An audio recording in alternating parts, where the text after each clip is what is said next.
नमो नमः। मैं मंगलाचरण के आगे का अध्ययन शुरू करती हूँ। ओम सहस्राक्षं गणाधीशं स्वगुरुं च सरस्वतीं जनकं जनयित्रीं च शास्त्रादौ प्रणमाम्यहम्। हमने पिछले अध्ययन में देखा था कि जो हमारा कर्म है, गुण है और द्रव्य है, इनकी व्याख्या देखी थी। अभी उसका जो लास्ट का पदार्थ है समवाय, उसके बारे में देखेंगे। समवायो अपृथक भावो भूम्यादीनां गुणैः मतः स नित्यो यत्र हि द्रव्यम न तत्र अनियतो गुणः। इसका अर्थ क्या है कि समवाय ये अपृथक भाव है। जैसे भूमि आदि जो द्रव्य है उनके साथ जो गुण रहते हैं, उनका जैसा संबंध है वो अपृथक है, उसे ही समवाय कहते हैं। सनित्यो वो नित्य है। और यत्र ही द्रव्यम न तत्र अनियतो गुणः, जहाँ पे द्रव्य रहेंगे वहाँ पे सुनिश्चित ही गुण रहेगा, ऐसा यहाँ पे वर्णन मिलता है। अभी समवायम आह समवाय इत्यादि। समवाय इस श्लोक से हमें समवाय की वो व्याख्या कर रहे हैं और उसके जो एग्जाम्पल बताए हैं, यथा अवयव अवयविनो गुण गुणिनो कर्म कर्मवतो सामान्य सामान्यवतो, ऐसे उसके एग्जाम्पल बताए हैं। अब हम इसका जो प्रैक्टिकल एप्लीकेशन है समवाय का, उसके बारे में बोलते हैं। तो यहाँ पे समवाय मतलब जो अपृथक संबंध है या नित्य संबंध है, ऐसा। तो आयुर्वेद के पॉइंट ऑफ व्यू से हम अगर देखें तो प्रमेह का प्रभुताविल मूत्रता से नित्य संबंध होना चाहिए, मतलब उसका और इसका समवाय संबंध है। बिना प्रभुताविल मूत्रता से हम प्रमेह लेबल नहीं कर सकते।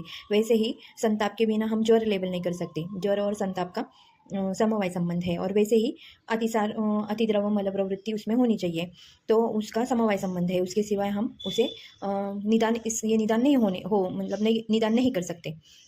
और ट्रीटमेंट पॉइंट ऑफ व्यू से हम देखें तो जो हम द्रव्य यूज़ करने वाले हैं उसका उसके गुण और कर्म के साथ समवाय संबंध रहता है। जैसे कि अगर हम शीत गुण का विचार करें और उससे पित्त शमन होता है, जो कि अम्लकी में स्थित ये शीत गुण पित्त शमन करता है।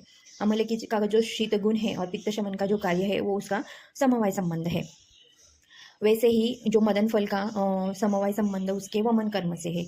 वामक होना उसका समवाय संबंध है। वैसे ही तिवृत्त का विरेचन ये कर्म समवाय संबंध से उसके साथ रहता है। और वैसे ही हम प्रभाव का भी यहाँ पे एज ए एग्जाम्पल ले सकते कि प्रभाव जो बताया है वो भी वो द्रव्य के साथ समवाय संबंध से ही रहता है।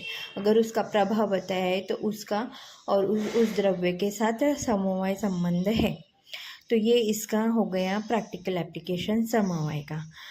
आगे के श्लोक में फिर वो हमें हर एक द्रव्य हर एक पदार्थ का लक्षण बताते हैं। द्रव्य का लक्षण क्या बताया है, तो यत्राश्रितः गुण कर्मगुणाः कारणं समवायी यत्तत् द्रव्यम। तो द्रव्य लक्षणम आह यत्र इत्यादि। यत्र यहाँ से उन्होंने द्रव्य का लक्षण बताया। क्या लक्षण है, तो जिसमें कर्म और गुण आश्रित रहते हैं और समवाय संबंध के साथ जिस पर रहते हैं उसे द्रव्य कहते हैं, वो द्रव्य का लक्षण है।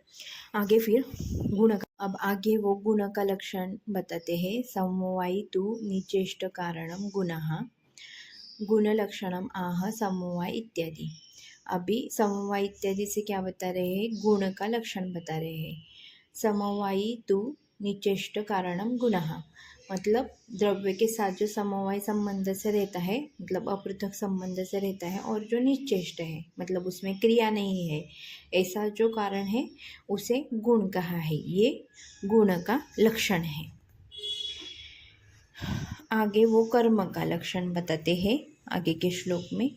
संयोगे च विभागे च कारणम द्रव्यम आश्रितम कर्तव्यस्य क्रियाकर्म कर्मण अन्यत अपेक्षते। मतलब जो संयोग और विभाग का कारण है और जो द्रव्य में आश्रित है, ऐसा जो ऐसी जो क्रिया है वो कर्म है, और कर्म अन्य किसी की अपेक्षा नहीं रखते, ऐसा कर्म का लक्षण उन्होंने बताया। कर्म लक्षणम आह संयोग इत्यादि। संयोग और विभाग का जो कारण है और जो द्रव्य में आश्रित है, ऐसा जो कर्तव्य है उसे कर्म, वो कर्म का लक्षण है। आगे फिर वो बताते हैं इति उक्तम कारणम। अभी ये सब कारण बताए हैं और इसकी टीका ज़्यादा इम्पोर्टेंट है। अभी मैं टीका पढ़ती हूँ। प्रकरणम उपसंहरति इति इत्यादि। इति से वो प्रकरण का उपसंहरण करते हैं, मतलब समाप्त करते हैं। इति मतलब यहाँ पे इति समाप्त। तेन एतावत् एव सामान्यादिषट्कं सर्वस्य एव कार्यजातस्य कारणं न अन्यत् कारणम अस्ति। मतलब कि जो सामान्यादि षटक बताए हैं वो जो कार्यजात, ऐसे जो जिनका कार्य का जो कारण है या हेतु है वो सामान्यादि षटक ही है, उसके अलावा दूसरा कोई कारण नहीं है, ऐसा उन्होंने यहाँ पे स्पष्ट कहा है। इसके अलावा दूसरा कोई कारण नहीं है। अभी आगे का श्लोक पढ़ के मैं ये अध्ययन समाप्त करती हूँ। कार्यम धातु साम्यम इह उच्यते, धातु साम्य क्रिया च उक्ता तंत्रस्य अस्य प्रयोजनम। धन्यवाद।